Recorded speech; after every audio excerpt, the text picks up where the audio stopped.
Projectile motion के दौरान पूरे पाथ में किन पॉइंट्स पर वेलोसिटी मैक्सिमम होती है और किन पॉइंट्स पर वेलोसिटी मिनिमम होती है।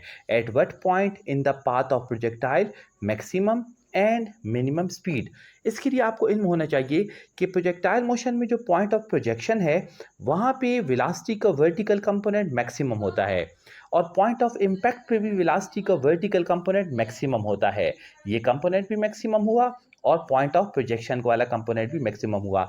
जबकि जो हॉरिजॉन्टल कंपोनेंट है वेलोसिटी का, ये through out the motion constant रहता है। बस प्रोजेक्टाइल की वेलोसिटी सबसे बेस्ट और सबसे मैक्सिमम होती है पॉइंट ऑफ प्रोजेक्शन और पॉइंट ऑफ इम्पैक्ट, जबकि वेलोसिटी का वर्टिकल कंपोनेंट मैक्सिमम हाइट पर जीरो हो जाता है। तो at highest point the velocity of projectile is minimum, whereas at the point of projection and at the point of impact velocity of projectile should be maximum. कि under what condition instantaneous and average velocity become equal।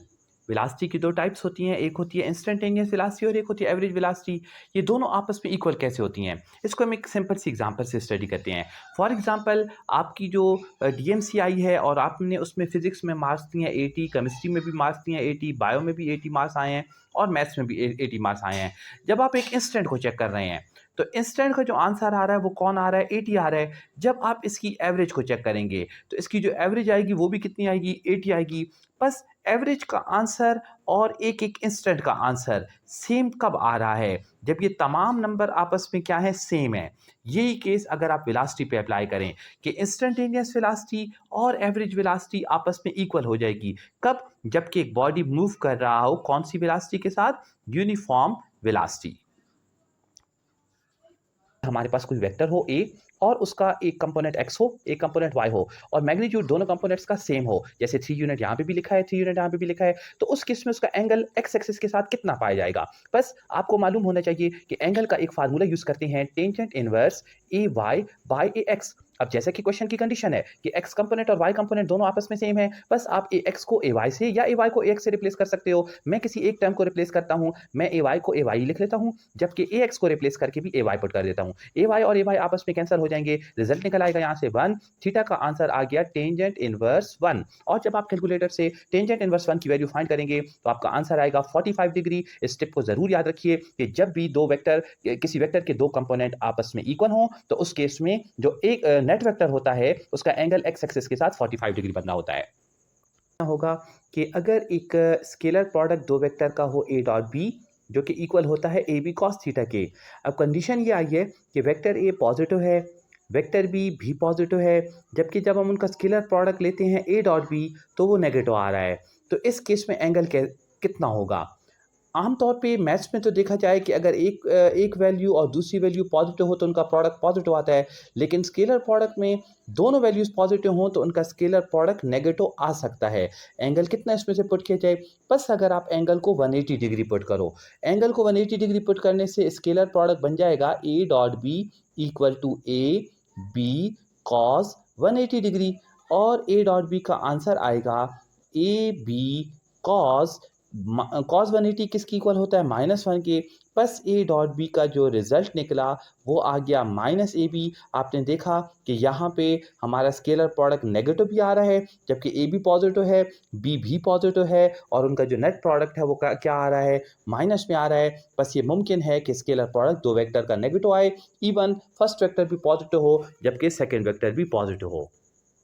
अगर कोई vector है ए, उसकी value positive है, कोई vector है B, उसकी भी वैल्यू पॉजिटिव है, लेकिन जब आप उनका वेक्टर प्रोडक्ट फाइंड करते हैं तो वो नेगेटिव आ रहा है, तो इस केस में एंगल इनमें कितना पाया जाएगा, 0 डिग्री, 90 डिग्री, 180 डिग्री या फिर 270 डिग्री। आपको इसके लिए मालूम होना चाहिए कि वेक्टर प्रोडक्ट का फार्मूला होता है A B sine theta N cap. ये एन कैप यहाँ पे नेट प्रोडक्ट की डायरेक्शन को रिप्रेजेंट कर रहा है। बस आपको ये भी जानना होगा कि साइन की वैल्यू नेगेटिव कब आती है। तो इन चारों एंगल में अगर आप थीटा को 270 डिग्री पुट करें तो ए क्रॉस बी हो जाएगा, a cross b equal to A B sine of 270 n cap. बस ए बी को उसी तरह लिखा जाए और साइन 270 की वैल्यू जो होती है वो कितनी होती है -1।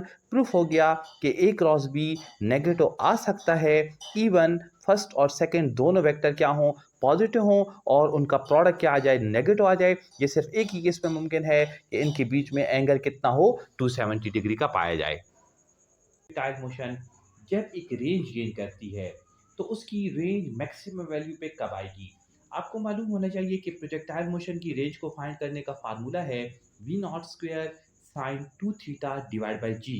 वी नॉट यहाँ पे रिप्रेजेंट कर रहा है इनिशियल वेलोसिटी को और थीटा प्रोजेक्शन एंगल को रिप्रेजेंट कर रहा है। बस अगर हम चाहते हैं कि प्रोजेक्टाइल मैक्सिमम रेंज हासिल करे तो आपको इल्म होगा कि साइन 90 की जो वैल्यू होती है साइन 90 की वैल्यू इक्वल होती है 1 के।